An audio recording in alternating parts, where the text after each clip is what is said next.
रामपुर गांव में एक छोटा सा परिवार रहता था जो कि बहुत गरीब था। भुवन अपनी बीवी और बच्चों का पेट भरने के लिए आए दिन मेहनत किया करता था। उसको जो काम मिलता वो कर लेता था। कभी वो मजदूरी करता तो कभी वो किसी दुकान की सफाई करता। ऐसे ही करके उसको रोज जो भी दिहाड़ी मिलती उसी से वो अपने बीवी बच्चों का पेट भरा करता था। ऐसे ही एक दिन उसका बेटा चीकू कुछ बच्चों को अच्छी और महंगी चीज खाता हुआ देखता है।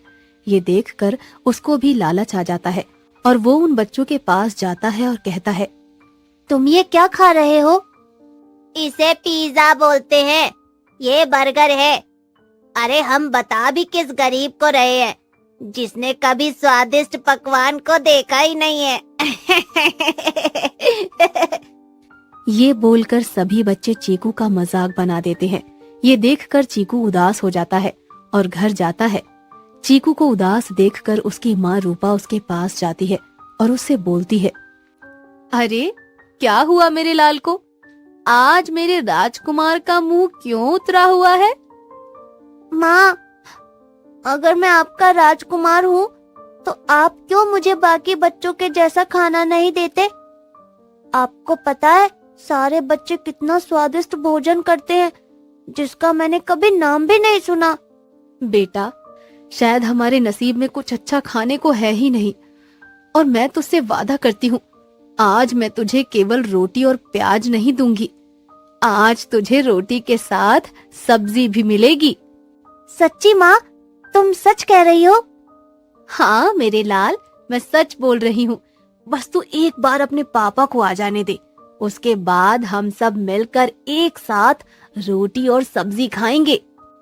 ये बोलकर रूपा खाना बनाने लगती है और कुछ देर बाद भुवन घर आ जाता है और कुछ पैसे रूपा के हाथ में थमाते हुए कहता है, ये कुछ पैसे रख लो और इससे कल अनाज ले आना।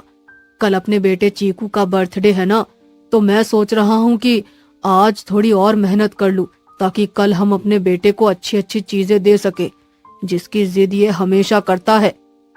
इसका मतलब आप फिर से कहीं और काम ढूंढने जा रहे हैं?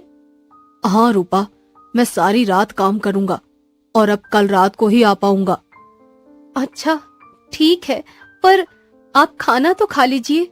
खाना खाकर भुवन घर से निकल जाता है और काम की तलाश में चल देता है। ये सब देखकर चीकू को अच्छा नहीं लगता। अगले दिन चीकू सुबह सुबह उठता है और उसकी माँ उसे बर्थडे विश करती है।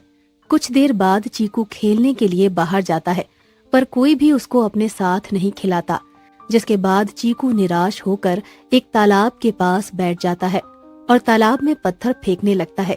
तभी उस तालाब में से एक बड़ी सी मछली बाहर आती है, जिसे देखकर चीकू बहुत डर जाता है और वहाँ से भागने लगता है।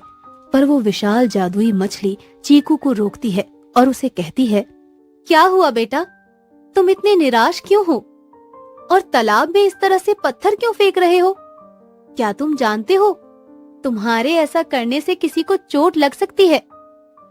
मुझे माफ करना अगर मेरी वजह से आपको चोट लगी हो तो, पर मैं बहुत दुखी हूँ क्योंकि आज मेरा बर्थडे है और हम बहुत गरीब हैं और मेरा बर्थडे बनाने के लिए, मुझे अच्छा अच्छा स्वादिष्ट खाना खिलाने के लिए मेरे पापा कल से मेहनत कर रहे हैं और रात को घर भी नहीं आए। अच्छा, तो ये बात है जिस वजह से तुम इतने दुखी हो और तालाब के पास आकर उसमें पत्थर फेंक रहे हो। पर तुम चिंता मत करो, मैं तुम्हारी सारी समस्याओं का हल कर दूंगी, पर इसके बदले में तुम्हें मेरा एक काम करना होगा।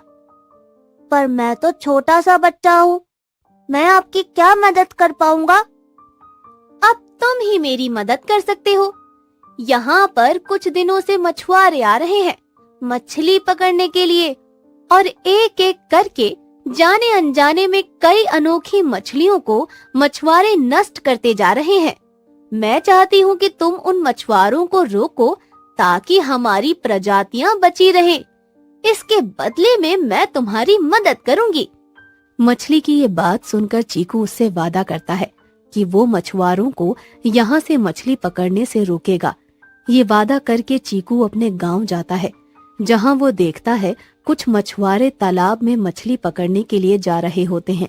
उन्हें देखकर चीकू उनके सामने हांफते हुए आता है और घबराते हुए उनसे कहता है, आप लोग उस तालाब में मत जाओ। मैंने वहाँ एक बहुत बड़ा राक्षस देखा है। उसने मुझसे बोला कि अगर आज कोई भी मछुआरा वहाँ गया तो वो सबको मार डालेगा।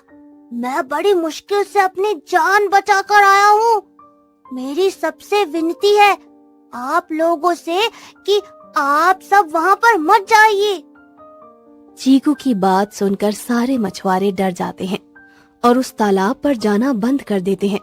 कुछ देर बाद चीकू दोबारा से तालाब पर जाता है और उस मछली से कहता है, तुमने जैसा कहा मैंने वैसा किया।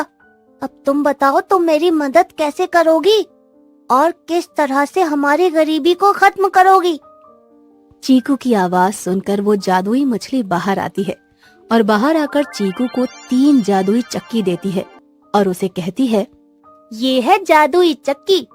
एक जादुई चक्की से सोना निकलेगा और दूसरी चक्की से चांदी और तीसरी चक्की से हीरा।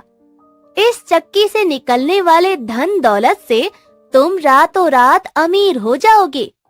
पर हाँ, अगर मन में पाप रखा तो ये चक्की अपना काम करना बंद कर देगी। इसीलिए इस चक्की का प्रयोग उतना ही करना जितना कि तुम्हें जरूरत हो।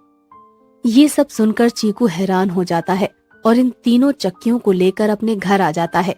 घर जाकर वो अपनी माँ को ये सारी बात बताता है। ये सारी बातें सुनकर रूपा को हैरानी होती है और उसे विश्वास नहीं होता। चीकू अपनी माँ को विश्वास दिलाने के लिए पहली चक्की को चलाता है जिसमें से कुछ चांदी बाहर निकलती है। उसके बाद दूसरी चक्की चलाता है जिसमें से सोना निकलता है। इसी तरह से फिर वो तीसरी चक्की चलाता है जिसमें से हीरे निकलते हैं। ये सब देखकर रूपा आश्चर्यचकित रह जाती है और शाम को जब भुवन घर आता है तो वो ये सारी बातें भुवन को बताती है। ये सब जानकर भुवन रूपा और चीकू से कहता है, सच में ये जादुई चक्की है, पर हमें इन जादुई चक्कियों का कोई गलत इस्तेमाल नहीं करना। हम जरूरत के अनुसार इस चक्की का प्रयोग करेंगे। और अभी जो इनमें से कुछ जेवर निकले हैं, मैं सोच रहा हूँ कि इन सोने चांदियों को बेचकर कुछ पैसे ले आता हूँ, जिससे आज हम अपने बेटे का बर्थडे मनाएंगे। ये बोलकर भुवन कुछ सोने और चांदी लेकर जाने लगता है, पर ये सब उसका एक पड़ोसी देख लेता है और वो उस चक्की की चोरी करने की सोचता है। रात को जब भुवन अपने बेटे का बर्थडे मनाता है तो वो अपनी बीवी बच्चों के साथ सो जाता है, जिसके बाद उसका पड़ोसी चुपके से उसके घर में आ जाता है और उसकी चक्की को उठाकर ले जाता है और उस चक्की को चलाने लगता है। पर उस चक्की से ना तो सोना निकलता है और ना ही चांदी और ना ही हीरे। उस चक्की से निकलता है तो सिर्फ नमक। ये देखकर उसका पड़ोसी हैरान हो जाता है और खुद से कहता है, ये कैसी बकवास चक्की है, इसमें तो सिर्फ नमक आ रहा है। लगता है इसको चलाने में कोई मूल मंत्र है जो सिर्फ उसके परिवार को पता है। एक काम करता हूँ, इस चक्की को वापस भुवन के घर रख आता हूँ और कल सारे गांव वालों को इस चक्की की सच्चाई बता दूंगा।